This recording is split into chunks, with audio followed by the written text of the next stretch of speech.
খুবই অবাক হয়েছি যে পুরো অর্থমন্ত্রীর পুরো বক্তব্য যদি আপনি অ্যানালাইসিস করেন, অর্থনৈতিক গণতন্ত্রের কথা বলতেছেন, অর্থনৈতিক অনেক শুনলে মনে হবে অনেক বিপ্লব ঘটে যাচ্ছে, কিন্তু ব্যাংকিং খাত এবং অর্থনৈতিক খাতের সংস্কার নিয়ে কোনো ধরনের আলাপ নেই।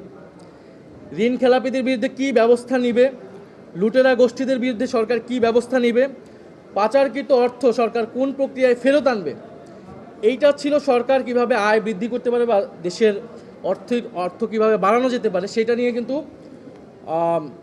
অর্থমন্ত্রীর পুরো বক্তব্যে আমরা কিছু পাইনি। ব্যাংকিং খাত কিভাবে তারা সংস্কার করবে, বরং আমরা যেই নজিরবিহীন ভাবে ব্যাংকিং খাত দলীয়করণ, রাজনীতিকরণ দেখতেছি, ইসলামী ব্যাংক এটা আমাদের সামনে একটা বড় উদাহরণ, যেটা নিয়ে সংসদে অলরেডি বিতর্ক হয়েছে, আপনারা সবই শুনেছেন।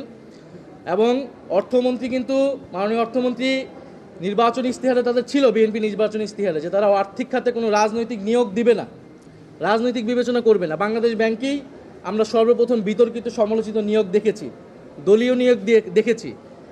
তাই এলো ইনোভার, যেন আপনি লাইফে থাকেন রেডি প্রতিদিন। Innova, designed for now.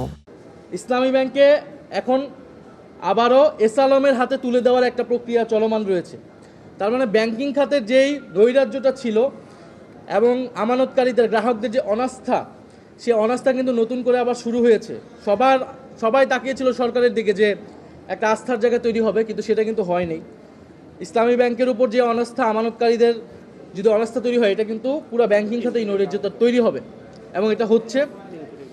এবং খেলাপি ঋণদের বিরুদ্ধেও এই সরকার কী ব্যবস্থা নেবে, এটা আমরা প্রথম অধিবেশনে এই প্রশ্নগুলো, এই পয়েন্টগুলো তুলেছিলাম, সেগুলোও অর্থমন্ত্রীর পুরো বক্তব্যে আসলে আমরা পাইনি।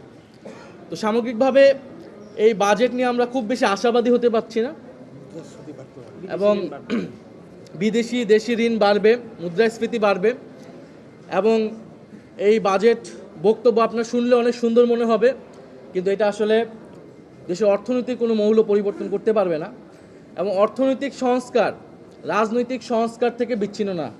আমরা দেখেছি এই সরকারের রাজনৈতিক সংস্কারের ক্ষেত্রে তার কমিটমেন্ট, তার অর্জন হচ্ছে শূন্য। তার মানে আপনি যদি দুদক সংস্কার না করেন, আপনি বিচার বিভাগ সংস্কার করতেছেন না, ফলে এই বড় বাজেটের মধ্যে বড় দুর্নীতির যে সুযোগ তৈরি করা হবে, সেটাকে আপনি কীভাবে জবাবদিহিতার আওতায় আনবেন, স্বচ্ছতা, সুশাসন কীভাবে নিশ্চিত করবেন রাজনৈতিক সংস্কার ছাড়া। ফলে এই রাজনৈতিক সংস্কার কিন্তু, অর্থাৎ জুলাই সনদ যখন তো বাস্তবায়ন করেনি সরকার এখন পর্যন্ত, ফলে এই বাজেটের ভিতর দিয়ে যে দুর্নীতি করার অবাধ পথ তৈরি হবে, সেটাকে কিভাবে সরকার জবাবদিহিতার মধ্যে আনবে, এটাও আমাদের কাছে নিশ্চিত না আমরা।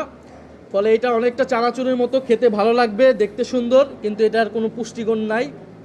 তো এই বাজেটটাকে আমাদের কাছে সেরকমই মনে হয়েছে, উচ্চবিলাসী, বাস্তবতা বিবর্জিত, এবং এটা একটা ঋণগ্রস্ত দেশের মানুষের উপর ঋণের চাপটা আরও বাড়াবে।